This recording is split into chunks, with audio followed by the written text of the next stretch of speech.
Señoras y señores, ¿qué tal? Muy buenas para todos.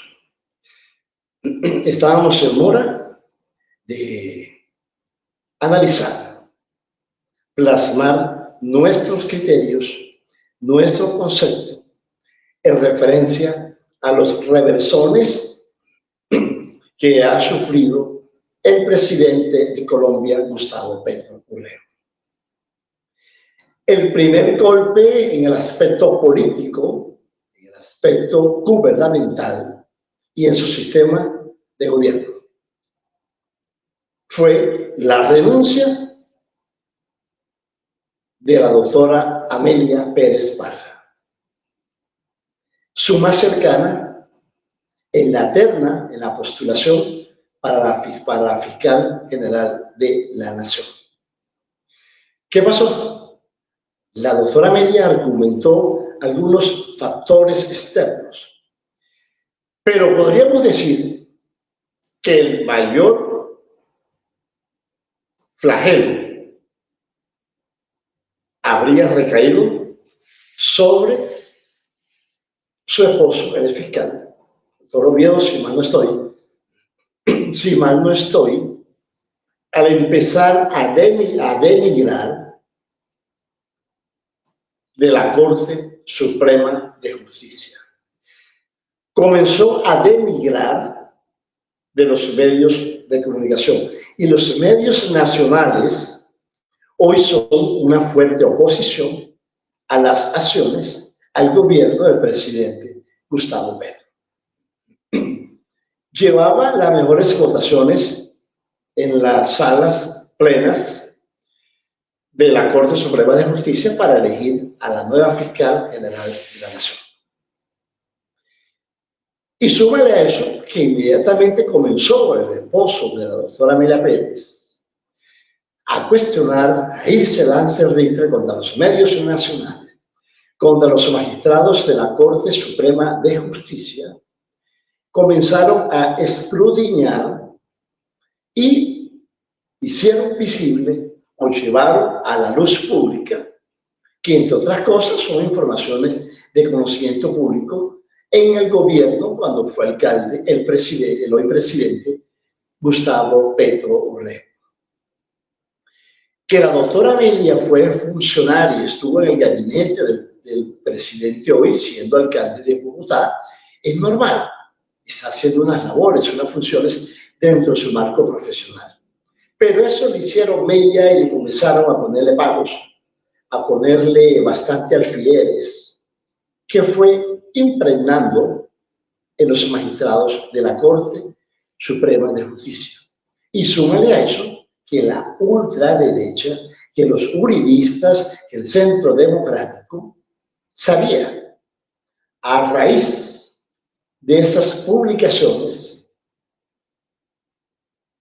que la más cercana al presidente Gustavo Petro y la más fuerte, de mejor carácter, de mejor temple, de grandes decisiones, y que la doctora Amelia sí iba a poner el dedo en la llaga a toda esa corruptela, a todo ese narcoestado infiltrado en la Fiscalía General de la Nación, como lo vemos en la ilustración, es el primer eslabón que cae en las intenciones del señor Petro de tener o no tener, de articular políticas criminales, de acabar con la impunidad, de luchar contra la corrupción, flagelo que ha impregnado o se ha filtrado en la Fiscalía General de la Nación. Se disminuyó, se desvaneció la doctora Amelia Pérez. Ahora bien, la Corte ha argumentado que su renuncia debió hacerla ante el presidente de Colombia. Eso es muy cierto, porque la terna la presenta constitucionalmente el presidente de Colombia, en este caso, el señor Gustavo Petro. Pero ¿qué intención había? De pronto colapsar un poco esa elección y presentar otro nombre, pero ya el tiempo no lo daba, porque la terna fue viabilizada, fue legalizada a través de la Corte. Y los tres nombres estaban en la contienda política para escoger a la nueva fiscal general de la Nación. Pero se presentó a la Corte 10 minutos antes, entonces ya era como que extemporánea de esa decisión, debía ser unos días antes, para que la Corte, en vez de programar esa votación, devolviera la terna al presidente para que incluyera la otra persona y de manera constitucional y legal sobre una terna, una nueva terna o la persona a suplir, en este caso la doctora Amelia Pérez. Entonces la Corte volviera a programar la elección. Pero la Corte aceleró el proceso, la Corte movió sus manos y eligieron a la doctora Camargo, Luz Adriana Camargo, que también es una persona muy cercana al gobierno, y hay que decirlo de esa manera, muy cercana al ministro de Defensa, el señor Velázquez, pero no significa que es la mandadera del señor presidente Gustavo Petro. No, es una fiscal que va a tener la autonomía, las decisiones, a implementar las propuestas que planteó ante la Corte Suprema de Justicia. Hoy, ahí está en la ilustración, la foto que hemos colocado en esta transmisión, ya está de abrazos, es decir, hay empatía. De articular el Estado, en cabeza de Gustavo Petro, y la fiscal Luz Adriana Camargo, para implementar las políticas criminales, para luchar contra el narcotráfico, para desvertebrar esa mafia que está impregnada al interior de la Fiscalía General de la Nación. Fiscales corruptos, fiscales gordos, fiscales con paraísos fiscales con plata del narcotráfico. Y no le voy a dar nombres. Pero corruptos sí los hay. En todas las seccionales, en especial en el Atlántico. De que los hay. Como dice el dicho, las trufas es que las hay. De que existen. En ese orden de ideas, hoy ya el presidente asimila que una de sus ternadas es la fiscal general de la Nación. La Corte inmediatamente notificó a la doctora Luz Adriana Camargo para que adelante acelere esos trámites de documentación y se posicione ante el presidente Gustavo Petro. El presidente lanzó una frase: vamos a ver si atinamos o no atinamos. Es decir, vamos a ver si la fiscal que hemos llevado con terna a la Corte Suprema de Justicia hace bien la tarea. Y la tarea no hacerla bien no es que va a estar rendida a los pies del presidente Gustavo Petro, no. Que cumpla con su deber ser, con su labor constitucional y legal. Que depure y se tomen decisiones de derecho, no políticas. Esa es la razón de ser de la Fiscalía General de la Nación. Ese es el primer revés. La caída, o no la caída, se desvaneció. Factores externos, dice la doctora Amelia Pérez. Llevaron al traste la que era o la que tenía la mejor opción de ser la fiscal general de la Nación, y hubiera sido el palo. Porque a la doctora Amelia Pérez no le iba a temblar la mano para ponerla en la llaga y darle bastante y ponerle buena sal, buen limón y llevar a la cárcel a todos esos impregnados en la corruptela y los filtros ante el narcotráfico, el flagelo más grande que tiene Colombia.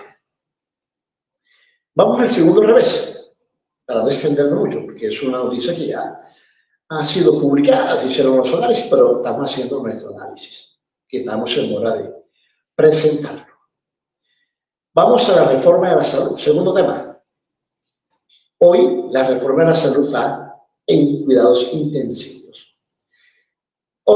7 senadores de la Comisión Séptima del Senado presentaron ponencia negativa para archivo de la reforma a la salud.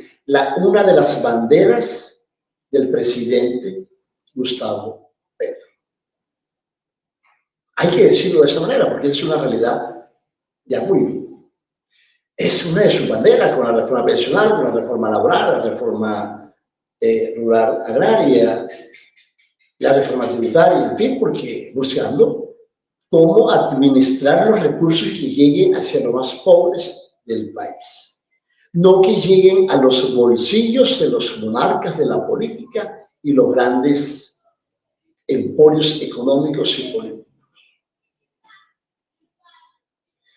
A eso se le sumó la senadora Hurtado, del partido de la U, otra senadora de la U, la senadora del partido Mira y una senadora, un senador de la Alianza Social Independiente. Es decir, ya sumaron 10, creo que son 10. Sumaron 10 senadores para esperar la votación y hundir la reforma de la salud. ¿Por qué hundirla? Es que la salud es el gran negocio después de la educación. Las EPS son direccionadas, son manejadas en la sombra, tienen muchos intereses la gran mayoría de los senadores de la ultraderecha, y eso lo conoce todo el mundo, es los pobres. Manejan los subsidios en las EPS, manejan el porcentaje de las droguerías, que también son de muchos políticos, y manejan las IPS. Pero ese gran negocio es allí, o podríamos decir, la salud es una de las bases electorales de los senadores de la ultraderecha, y en especial los del Departamento del Atlántico. Esa es una base económica y electoral. Eso está en la sombra de todo el mundo. Si el presidente liquida o termina con las EPS, que son los intermediarios de la salud pública de los más pobres de Colombia, se les acaba el negocio a estos senadores, a estos emporios. Si usted cierra las EPS, liquida y crea un ente que gire los recursos directamente a los hospitales, a las clínicas, la desviación es mínima. Y que se audite realmente la facturación, porque es que la trampita está en la facturación y en los servicios de las EPS hacia el régimen subsidiado y en las clínicas privadas. Usted va por una lesión en un dedo y le facturan que el brazo se lo amputaron. Usted va por una lesión umbilical y le diagnostican cáncer, o de pronto, bueno, ya no le pueden decir que se murió del COVID o tiene SIDA, pero la sobrefacturación es lo que tiene ahogado el sistema de salud en Colombia.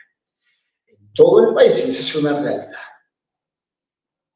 Ese es el negocio, y por eso ellos defienden mucho que se mantengan las EPS y las IPS, que son ellos en la sombra, están detrás. Como la reforma laboral.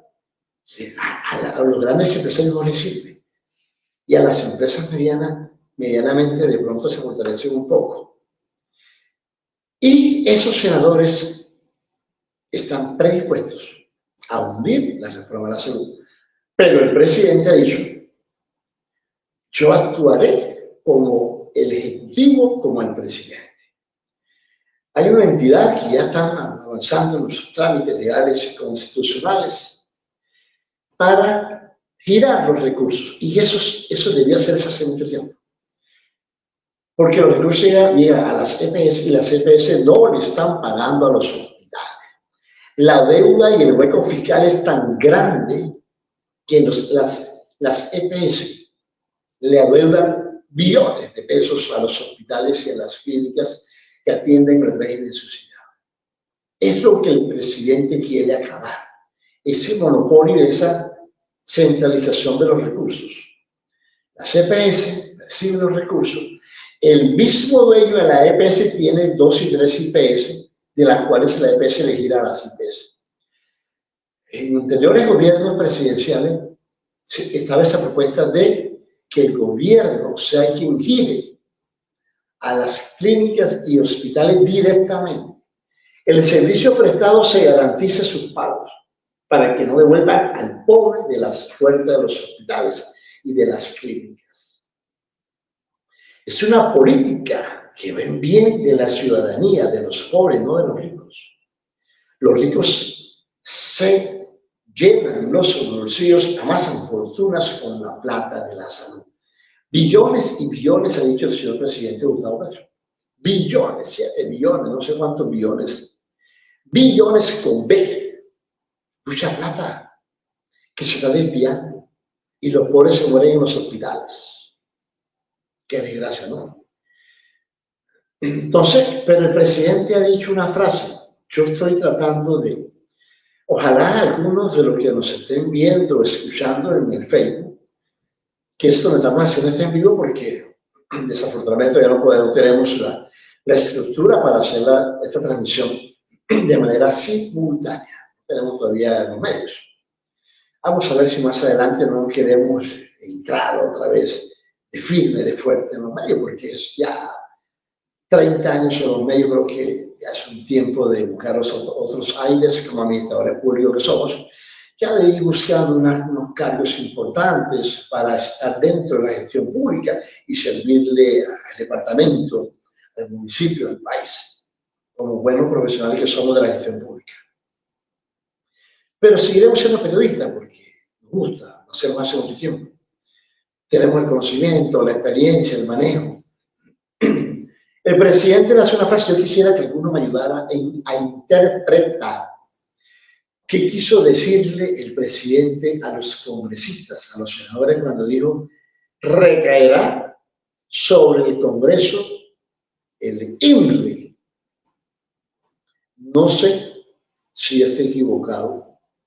Yo conozco la palabra INRI cuando aparece, se la colocaron a nuestro Señor Jesucristo en la parte de arriba cuando lo estaban crucificando, ya estaba crucificado, estaba ahí en la cruz. Yo entiendo que INRI significa en judío, Jesús de Nazaret, rey de los judíos. Pero ¿quién es el judío en este caso? El presidente o los congresistas, porque se dice que recaerá el INRI sobre los congresistas que hundan la reforma de la salud y él procederá, él actuará. He estado varias horas tratando de interpretar qué ha querido decir el presidente Gustavo Petro con que recaiga sobre los congresistas el INRI. En judío significa Jesús de Nazaret, Jesús de Nazaret, rey de los judíos, presidente de Colombia, gobierna para los pobres. No sabría cómo interpretar esa frase que recaería sobre los congresistas, sobre los senadores, que seguramente están esperando el debate, la votación para unir y celebrar a todos los platillos y de bombos y platillos y hacer fiestas y en fin, decir, somos la oposición, somos la mayoría. Pasa lo que nosotros queramos, y eso es muy cierto. El presidente no tiene gobernabilidad, no tiene mayorías. Por eso están todas las reformas con unos traumas muy grandes. Y ya empezaron los reversores, y le dijeron, se lo vamos a subir, la vamos a hundir. El expresidente Uribe, Centro Democrático, Cambio Radical, y por eso el presidente ha ido pasando factura. Por eso los Juegos Panamericanos no se están haciendo en Barranquilla. Por eso le estoy diciendo, voy a liquidar la CPS y vamos a hacer un gran centro de salud. No sé si eso sea lo conveniente con el Seguro Social, que el servicio no era malo, el trauma era la fila para ingresar y esas cosas. No sé. Que sea lo mejor para la gente vulnerable del país, para los pobres. El que se muere en los hospitales son los pobres, no los ricos. Los ricos se mueren porque ya van a una clínica de Estados Unidos y ya el destino está predispuesto y escrito y en el libro. Te vas a morir, tengas la plata que tú tengas y tengas el poder que tengas, porque ya te vas a morir, ya ves, te mueres, ya se acabó. Sí, se acabó. Entonces, no sé qué quiso decir el presidente Gustavo Petro cuando le dice recaerá sobre el congresista, los senadores, el INRI. Yo entiendo el concepto como Jesús de Nazaret, rey de los judíos. Jesús de Nazaret, rey de Dios, o sea, yo mando aquí. Yo soy el rey. Yo dispongo y yo aquí tomaré decisiones. Ustedes son los judíos. Yo soy el presidente. Ustedes tienen que acatar mis normas, mis procedimientos, las acciones del Ejecutivo cuando el legislativo no está de acuerdo con las disposiciones que beneficien a los pobres, sino a los grandes monarcas de la salud, de la educación, del emporio económico, de la clase política que se ha empoderado de los recursos del Estado durante mucho tiempo. De verdad, ojalá los que me estén escuchando, los pocos, los muchos, no sé, puedan dejar sus comentarios y tratar de traducir. Eso nadie le ha prestado atención. La palabra INRI, Jesús de Nazaret, rey de los judíos, esa es la palabra que en la tablita así rectangular tiene Jesús cuando ya lo van a crucificado, ya está en la cruz, que tiene a los dos muchachones, uno bueno y uno malo a sus lados. Ya ahí con los clavos en los pies y los clavos en las manos. O podríamos entender ahora, si me está prendiendo el bombillo, que serían ellos los grandes crucificados. INRI encima, con la corona de espina, que ellos van a pasar la tragedia porque al acabar con los giros, a la CPS se le acaba la comisión a los señores senadores, a los congresistas, que están empoderados de la salud en el país. Entonces, INRI, Jesús de Nazaret, rey de los judíos, Jesús crucificado, ya ahí en los clavos puestos. Entonces, podríamos entender, y ojalá me ayuden los amigos seguidores que estén escuchando la transmisión, o ahora cuando ya quede grabada, pues tratar de mirar en los comentarios, me ayuden a interpretar que hoy ninguno de los medios nacionales, ni locales, ni regionales se han puesto en la tarea de descifrar qué quiso decir con él. INRI recaerá sobre los senadores, los congresistas que bundan la salud. Es decir, si tú atentas contra los pobres, serás crucificado. Las CPS se acabarán, se liquidarán, se les acaba el negocio y ustedes son los sacrificados por tratar de minimizar la salud de los más pobres de Colombia. Creo entender por ahí podría ir el tema. INRI, eso es crucificado, sacrificado por los pobres, por los pecadores. Ustedes, los senadores, serían los crucificados, los sacrificados, si hunden la reforma, y yo voy a actuar, es decir, Jesús, Dios, actuará sobre los que no quieran entrar al reino de Dios. Voy a meterme aquí también en la parte bíblica, a ver si logramos entender esa frase. Algunos ejecutivos que han estado en el gobierno nacional han dicho que el presidente ha amenazado a los congresistas, a los senadores, con esa frase. Muchos se han pronunciado. Pero bueno, buen entendedor, pocas palabras. Pero alguien va a salir crucificado en las decisiones que tome el presidente de Colombia, Gustavo Petro, si se hunde la reforma de la salud, que es lo más seguro. Es lo más seguro que se hunde. Bueno, bien, ese es el segundo tema, que ya está pronosticado. Ustedes se hunden la reforma, yo no la voy a retirar y punto, es la otra frase.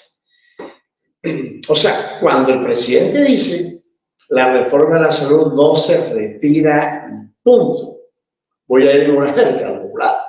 Hagan lo que le dé la reverenda gana, yo no la voy a retirar. Vaya, salgan, protesten. El derecho a la protesta es constitucional. Háganlo de manera pacífica, salgan a la calle, jódanse la puta vida, reviéntense los zapatos, jódanse la garganta. Pero yo no voy a retirar la reforma a la salud y punto. Esa es la otra frase que hay que utilizar, y punto. Hey, yo soy el que manda, yo soy el presidente y punto, hagan lo que le dé su reverenda gana. Sencillamente es así. Y punto. Eso lo dijo Pedro. Y ese es un síntoma de rabia, de euforia. porque le están torpedeando todas las reformas, las iniciativas, sus planes sociales para Colombia, y por eso el tiempo dice que no le va a alcanzar y que va a buscar la forma de reelegirse. Está en todo su derecho.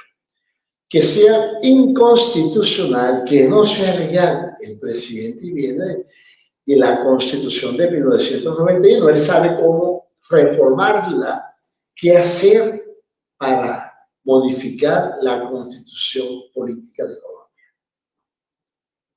Varias formas de hacerlo: a través de un plebiscito, a través de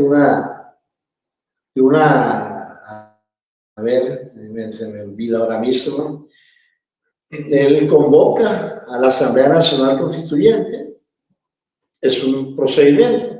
Pueden convocar un plebiscito, si ahora los colombianos están de acuerdo en que se modifique la constitución política para poder seguir gobernando para los pobres, esto, lo uno y lo otro, y sale Uribe también hace campaña negativa, y en fin, bueno, ahí se va la cuestión política. Pero es vivo. Y punto. Ese punto es: yo soy el presidente. Tengo mecanismos para proceder y para actuar, y voy a actuar. ¡Ey! Disculpen el término jocoso. ¡Ey! Háganlo que es su reverenda gana, por no decir una palabra, una cosa grosera. Háganlo que le es su miserable gana. Háganlo y yo procedo.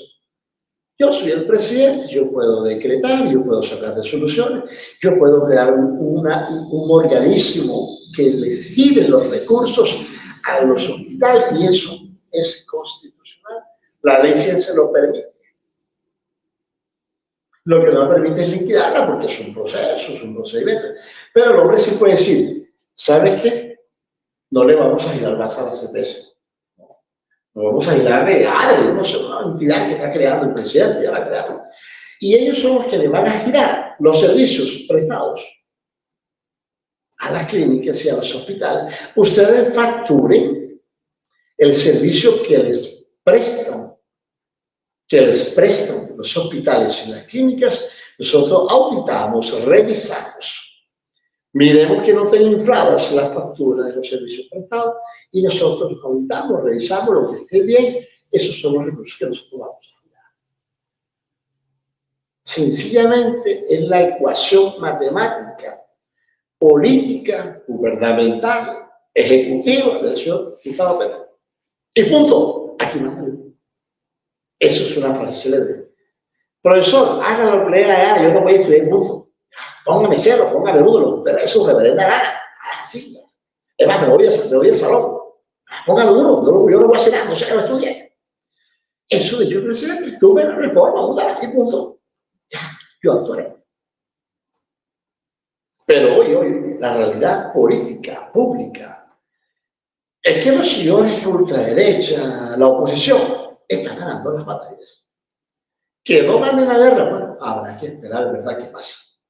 Pero hoy están ganando la oposición porque tienen mayoría en el Congreso y van sumando otros actores de la política.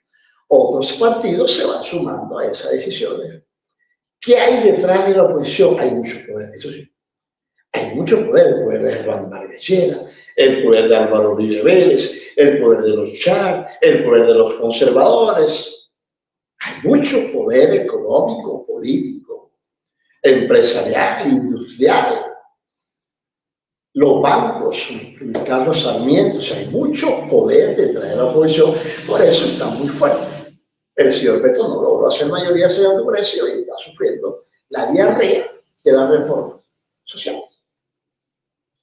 Esa diarrea no se le para por ahora. Eso está complicado, y ni si toma mucho trimetoprim, ni lo motive. Esa diarrea tiene que irse a Estados Unidos, un tratamiento especial para que pare y pueda parar las decisiones de la oposición o el actuar de la oposición. Eso está muy complicado. Él reventó la unidad nacional y esa vaina se acabó.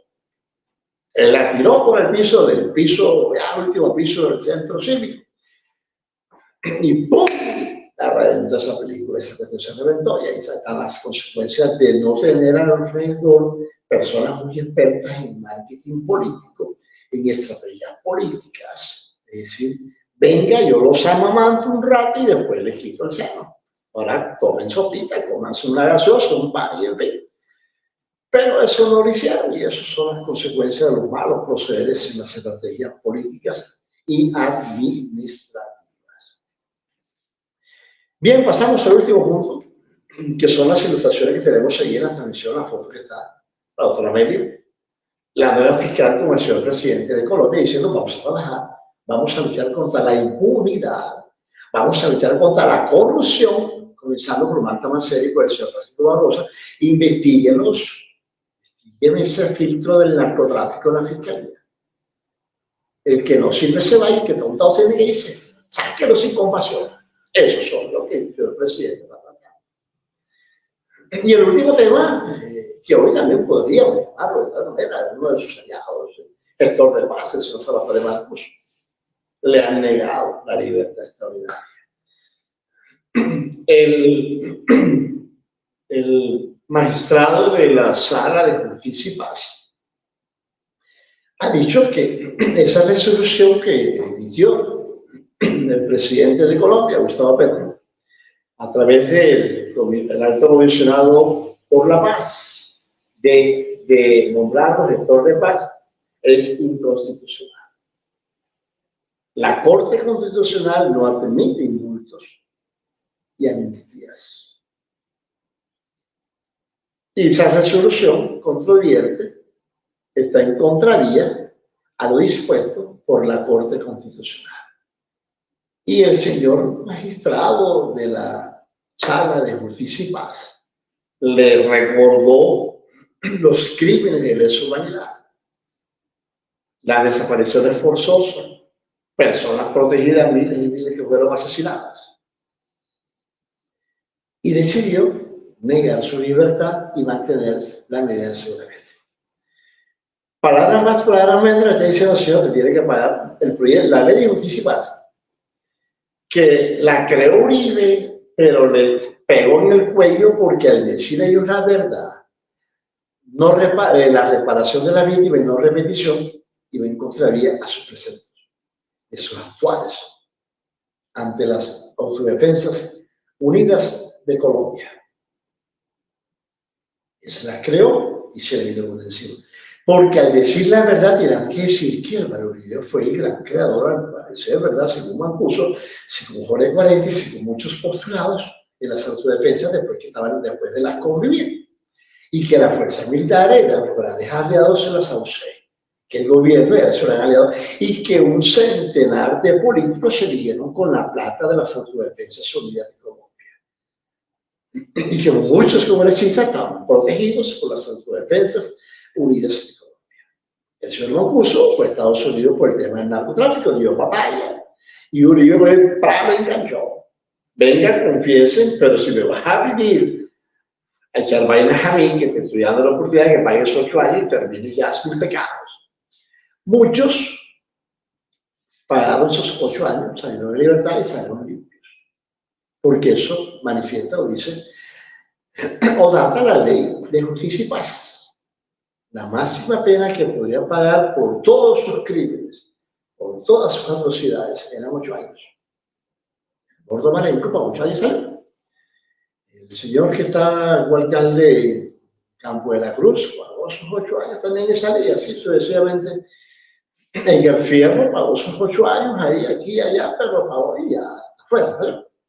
Eso era la máxima pena que tenían que pagar por los no sé cuántos, 40.000, 30.000, tantos crímenes que le nombró el magistrado de la Sala de Justicia y Paz. Muchos crímenes, homicidios, desplazamientos forzosos, secuestros, en fin. O sea, le sacó la cartilla, y esa cartilla sí pesa bastante, parece que lo debe decir. Y esa cartilla, ¡puf!, enganchó al señor Mancuso, que sigue la cosa. Van a presentar un recurso de apelación, eso irá a la Corte Suprema de Justicia, quien definirá si le conceden la libertad, y aparte de eso, el magistrado de Justicia y Paz ya lo que en la resolución que nombra gestor de paz a Mancuso, no está clara su función, y que él no puede estar en las ciudades o en las zonas donde participó de la masacre. Entonces no se estipula qué zona va a estar, cuál es su labor que va a desarrollar, y aparte de eso, el magistrado le restregó en su cara, en su face, que él hoy no es un vocero de ninguna organización criminal. Fue comandante de la SAUC, postulado en anticiparse, y que debe pagar sus 8 años en Colombia. Pagó su poco de años en Estados Unidos por narcotráfico y ahora tiene que pagar 8 años. Vamos a ver si el poder que tiene por encima le ayuda a través de la corte. Yo no sé qué santo se va a encomendar para que le apliquen, le suspendan esa medida solamente y él salga a ejercer su labor como gestor de paz y tratar de desvincular a muchas fuerzas armadas de la ley para que se sometan a la paz total del presidente Gustavo Petro, que también está tambaleando. Esos son los 3 puntos que han golpeado fuertemente al presidente de Colombia, Gustavo Petro. Hoy lo tienen bastante inquieto, estresado, eufórico. Pero es una rabia interna, o sea, no puede disparar, no, internamente, hermano, me la van a pagar, ya tiene que ir hasta GPS, voy a aguantar. Y si la pelea es peleando, entonces, señor presidente, quítele todos los cargos que tiene, desde el puesto, desde la barrendera hasta el ministerio, el viceministerio, jefatura, que el SENA, le tiene gente en el SENA a la ultraderecha. Liberales votaron por el archivo, ponencia negativa a la reforma de la salud. Le tiene gente en unas entidades descentralizadas. Sácate esa gente de esa vaina. Échese poco gente y meta a la gente que votó con usted en el paritorio, que están en la calle. Todo el gran poder, la masa de poder en el gobierno y la gente que se jodió asoñándose, buscando el puestecito, la vaina y el nombramiento en la calle. En la calle. Ahí entró Bolívar, estaba Bolívar ahí a la oficina esta de social. Ahí está Alexander López, el DNP. Entonces, a trabajar por los pobres, por la gente. Y bueno, esperemos a ver qué pasa con el señor Gustavo Petro, si es que no se le viene el mundo encima y termine un carrusel en un laberinto oscuro, sin entrada y sin salida, o con entrada y sin salida. Y empieza a pelearse con las paredes, con los muros y termine todo escalado. Termine todo reventado. Bien, mis amigos, les agradezco mucho su atención. Esa era nuestra interpretación, nuestro análisis, nuestro concepto, nuestros criterios, mis criterios. Respetables ante todo, respetando el concepto de todos los demás. Pero estábamos seguros, no habíamos podido hacer este análisis, hacer este en vivo para plasmar nuestro concepto, nuestros criterios, nuestra referencia a los tablazos que se está llevando el presidente Gustavo Petro y los que le faltan.